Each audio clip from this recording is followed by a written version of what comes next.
Hussein Farhat est un influenceur fitness populaire qui s'est fait connaître grâce à son physique exceptionnel. En à peine 1 an et demi, il a effectué une transformation remarquable et gagné quasiment 25 kg de muscles sans prendre un seul pet de gras. Même il a perdu du gras. Ça paraît trop beau pour être vrai? C'est que c'est probablement le cas. Ces derniers jours, il y a un conflit qui déchire la sphère du fitness. Cette personne est accusée d'être ce qu'on appelle un fake nati, donc un faux naturel. Il se prétend naturel, d'avoir été naturel toute sa vie, de n'avoir jamais pris de produits dopants, alors que ça serait en réalité faux. Tout part d'une vidéo d'un jeune youtubeur qui a à peine 100 abonnés à l'époque, qui fait une vidéo essayant de montrer qu'il y a des choses qui ne sont pas tout à fait logiques dans ce qui s'est passé par rapport à cet influenceur. Au début, il avait littéralement aucun matériel. Il faisait des tractions sous une échelle. Sa génétique n'est pas vraiment exceptionnelle. Il a commencé à 19 ans et il ressemblait à ça. Son physique n'a également pas évolué en 1 an. Ça, c'était il y a 1 an. Et ça, c'était il y a quelques jours. Au total, il a 3 ans de salle. Il devrait quand même toujours continuer de s'améliorer. Ça devrait être un peu visible. Moi, ça fait 15 ans, je vais pas vous mentir, d'année en année, la différence est quasiment invisible, mais ça se voit quand même. J'ai revu un ami que j'avais pas vu depuis 2-3 ans, il m'a dit que j'avais pris, oui, peut-être. En 3 ans, j'ai dû gagner 1,5 kg de muscle. Maximum. Mais là, on parle encore du début. Après 2 ans de musculation, on est censé encore sacrément bien progresser. Le poids n'a pas bougé, la shape n'a pas bougé. Et le physique de cet influenceur est tellement exceptionnel qu'il s'est fait repérer par d'autres influenceurs, par exemple Greg Doucette, qui était un professionnel de bodybuilding canadien. D'ailleurs tellement impressionné qu'il a décidé de faire de Hussein un copropriétaire de sa marque de suppléments HTLT. Et Greg Doucette, pour ceux qui ne le connaissent pas, s'est fait connaître car il analysait les physiques de tout un tas de personnes, d'influenceurs, en essayant de déterminer s'ils étaient naturels ou pas. Car Greg avait une connaissance extensive des produits dopants, lui-même étant receleur de stéroïdes à une époque. Au début, il ne pensait absolument pas Hussein naturel, c'était pas possible. Mais ils ont vite fait des vidéos ensemble, des collaborations où il parlait. Hussein a présenté des tests sanguins à Greg Doucette. Enfin, il lui a envoyé, d'ailleurs, on a même une copie visible. Après celui-ci, Greg a changé d'avis et a décidé qu'il était naturel et que sa génétique était incroyable. Une personne sur 1 million, un nouveau Ronnie Coleman. Donc ces deux personnages sont accusés d'avoir conspiré ensemble, que Greg ait couvert Hussein sur son statut de faux naturel afin de vendre plein de suppléments à des jeunes crédules. Et ouais, il a su zik naturellement en si peu de temps, c'est qu'il doit être sacrément bon comme coach. Il doit bien connaître les suppléments, la science de l'entraînement et tout ça. J'ai envie de lui ressembler, j'ai envie qu'il m'apprenne. Je vais acheter ses compléments. Ça, c'était l'histoire de base et ça aurait pu s'arrêter là. Un jeune youtubeur fitness avec 100 abonnés fait cette vidéo sur ces deux personnages. Sauf que tout de suite, Greg est allé commenter. Déjà, il a trouvé cette vidéo, il est allé commenter et le menacer de lui faire un procès après qu'il ait dit ça. C'est étrange venant de la part de quelqu'un qui pendant des années a fait des vidéos où il accusait telle ou telle personne d'être un fake naturel. Et quand on fait la même chose pour lui, ou du moins son protégé Hussein, là il pète un câble et parle carrément de faire un procès. Très suspect, non? Et du coup, l'histoire a dégénéré et plein d'autres personnes sont venues corroborer des choses qui n'allaient pas forcément. Par exemple, cet influenceur du coup Hussein s'était inscrit, avait fait sa première compétition naturelle où il disait avoir été testé pour les stéroïdes. Sauf que d'autres compétiteurs de cet événement ont dit que absolument personne n'avait été testé et que lui-même a révélé sans faire esprit qu'en fait il n'avait pas été testé. Bref, leur pyramide de mensonges commençait à s'effriter. On sait tous qu'un test sanguin ne suffit pas pour prouver quoi que ce soit. Il aurait très bien pu photoshopper son nom et demander à un de ses amis de le faire à sa place et l'envoyer à Greg. Greg lui-même, quand on lui proposait des tests sanguins, il disait non, c'est pas suffisant. Par exemple, il y a quelques temps, Matt Dose Fitness, influenceur anglais très connu, avait été soumis à un strict régime de tests pendant des mois, étudié scrupuleusement par des experts pour essayer de déterminer si son niveau allait se dégrader au fil des mois après l'arrêt supposé des produits, ou bien s'il y aurait des choses qui seraient pas normales dans les tests sanguins, nanani, nanana. Là, on lui envoie juste un vieux PDF, il dit c'est bon, naturel, génétique, 1 sur 1 million. C'est ça, sa génétique à 19 ans. Non, ce n'est pas une génétique de 1 sur 1 million. Quand on a fini notre puberté et que, je vous rappelle, à l'école, on a des cours de sport obligatoires. Hein. Si vous avez une génétique exceptionnelle, vous n'allez pas ressembler à ça. Regardez Jeff Seid à 13 ans. Il avait même pas de testostérone, ses couilles étaient à peine descendues et ressemblaient à ça. Et lui-même a été accusé d'avoir pris des stéroïdes par Greg et Hussein. Plutôt ironique, n'est-ce pas? En France, vous connaissez probablement Isma le blondin, Isma Chaversian, regardez à quoi il ressemblait à peine adolescent, n'ayant même pas fini sa puberté. Ça, c'est un exemple d'une bonne génétique. Et vous allez me dire que ce gars qui ressemblait à ça, gamin, après 5-6 ans de muscu, est même moins bon que l'autre qui avait une génétique complètement pourrie, vraiment suspect. Mais bon, un de ces autres athlètes sponsorisés à Greg, c'est Zoé, regardez à quoi elle ressemble.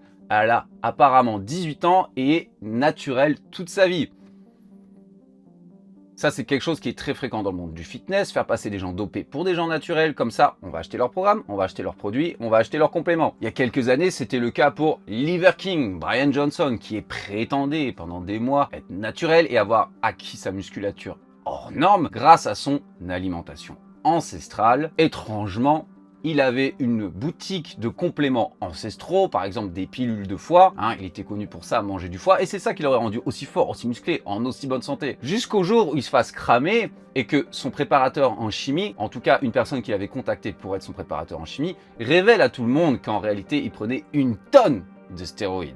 Mais entre-temps, il était devenu super célèbre et s'était fait des millions et des millions à vendre ces produits de merde qui, je vous l'assure, n'ont quasiment rien changé au physique des clients. Et en France, c'est pareil. Il y a quelques temps, par exemple, Karl Oman, qui s'est prétendu naturel toute sa vie et concourait dans l'Olympia naturel, jusqu'au jour où il s'est fait cramer pour du clenbuterol. Par la suite, il a voulu minimiser la chose en disant que le clenbuterol ne créait pas de muscles chez les hommes, c'est vrai, ça en crée chez les femmes, mais pas chez les hommes, et sert uniquement à sécher, à perdre du gras. Peut-être, mais c'est quand même un produit dopant interdit dans la compétition auquel il participait, ça s'appelle de la triche. Comme disait Nietzsche, je ne suis pas triste parce que tu m'as menti, je suis triste parce que maintenant je ne pourrai plus te faire confiance. Si quelqu'un est capable de tricher pour une compétition, est-ce que vous ne pensez pas qu'il va être capable de mentir à ses abonnés pour leur vendre des coachings, des programmes, peut-être avoir un code promotionnel pour des compléments? Et surtout, vous ne pensez pas qu'il a également menti sur d'autres produits, qu'il a pris que ça?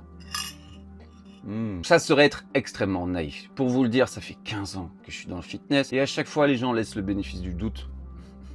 Et à chaque fois, on leur prouve tort des années plus tard. Il y a une étude très intéressante sur le sujet où ils voulaient vérifier la qualité du testing dans le MMA. Ils ont pris 2 groupes de personnes et à un, ils leur ont rien donné, enfin un placebo, et à l'autre, ils leur donnaient 600 mg de testostérone pendant, je sais plus, 1 ou 2 mois. Bref, 600 mg, c'est une énorme dose. Ils leur ont soumis le test, et parmi les personnes qui prenaient les stéroïdes, seulement la moitié ont été détectées. Si vous faites les choses correctement, vous pouvez très bien prendre ce genre de produit facilement détectable et gérer les choses pour arrêter au bon moment. Ou bien vous pouvez même directement prendre des produits dopants qui vont accroître votre musculature, mais qui sont très difficile, voire quasiment impossible à détecter, à moins vraiment de savoir ce qu'on va chercher et de dépenser une tonne. Hormones de croissance, insuline, des peptides. Les tests de base coûtent déjà extrêmement cher. C'est pour ça que non seulement il y a peu de fédérations naturelles, mais que même dans ces dernières, il y a peu de tests qui sont faits. Ça coûte trop cher. Et le problème, c'est que maintenant, en tout cas ça fait un moment déjà, mais maintenant c'est encore pire, on a une génération de jeunes ou de moins jeunes qui sont complètement matrixés par les réseaux sociaux et qui ne savent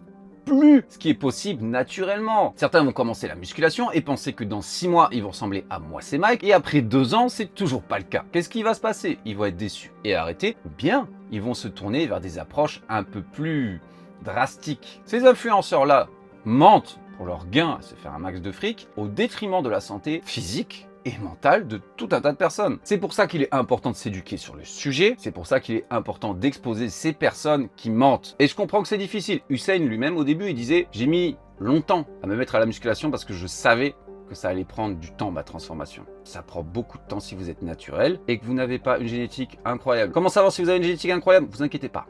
Je vous assure que vous le saurez.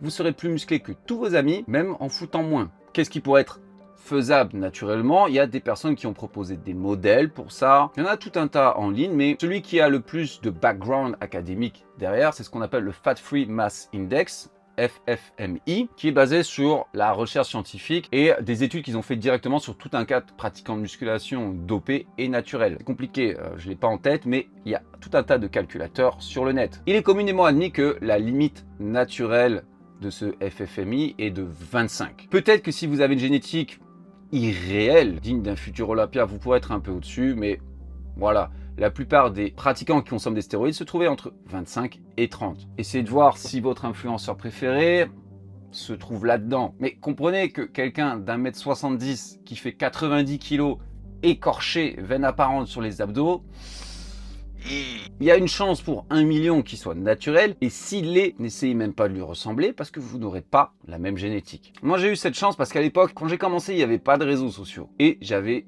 une passion pour l'entraînement et tout ce qui va autour. J'étais à peu près à cet âge-là, 19 ans. J'avais fait beaucoup de sport durant ma vie, du sport collectif, mais vous pouvez voir que, bon ok, j'avais du gras en trop, mais niveau génétique, malheureusement à l'époque je prenais quasiment aucune photo. Là j'avais quelques temps de musculation à la maison, donc je faisais des pompes, des dips, la méthode l'a fait que j'ai fait pendant un certain nombre de mois, plus j'avais des petites haltères, je faisais des élévations latérales, des curls, etc. Vous pouvez voir un semblant de muscle, mais la vérité c'est que ma génétique personnelle pour la prise de muscle a toujours été merdique. J'ai toujours été par contre très bon en cardio, même en m'entraînant peu, je suis capable d'avoir un excellent cardio. Quelques années plus tard, 25 ans, évidemment là je m'étais laissé aller sur la bouffe, je faisais du foot américain et j'essayais d'être le plus gros possible. Donc bon, vous pouvez voir, il y a un peu de triceps, mais à part ça, je suis juste un loukoum. J'ai une autre photo au même moment. Est-ce qu'on dirait que je vais à la salle? Non, clairement pas. Pourtant, ça fait déjà un moment. Après ça, j'ai décidé de diminuer mon poids. J'ai perdu environ 30 kilos et je ressemblais à peu près à ça. Oui, sec, c'est quand même pas mal. On continue des années et des années à s'entraîner où j'ai progressé petit à petit, mais vous pouvez voir que entre l'époque où j'ai perdu mon poids il y a quasiment 10 ans et j'étais on va dire 80 kg avec un peu de gras, maintenant je suis 5 kg de plus de muscle que j'ai pris en cette période parce que la plupart de mes gains initiaux je les avais fait au début. Et il y a des choses que j'aurais pu faire bien mieux pour accélérer le processus. Moins boire d'alcool et ne pas dormir quand j'étais à la fac, c'est sûr. Déjà au début j'ai fait des programmes de merde jusqu'à ce que je découvre des bons vrais programmes gratuits en ligne et là j'ai commencé un peu à progresser, puis plus tard j'ai pris des coachs, etc., etc. Mais c'est pour vous montrer en tout cas ce que c'est une évolution d'une personne lambda, peut-être même que j'ai pas forcément la meilleure génétique, clairement, pour la prise de muscle. Bref, si vous avez d'autres questions concernant les produits dopants, tout ce qui entoure tout ça, n'hésitez pas à me les poser en commentaire. Comme d'habitude, je me ferai un plaisir d'y répondre. Si vous voulez un programme personnalisé, un coaching complet à distance ou une analyse morphologique de la part de quelqu'un qui a une mauvaise génétique, mais qui du coup a dû compenser avec sa tête, allperformance.fr ou directement sur mes réseaux. Et en attendant, je vous dis à la prochaine.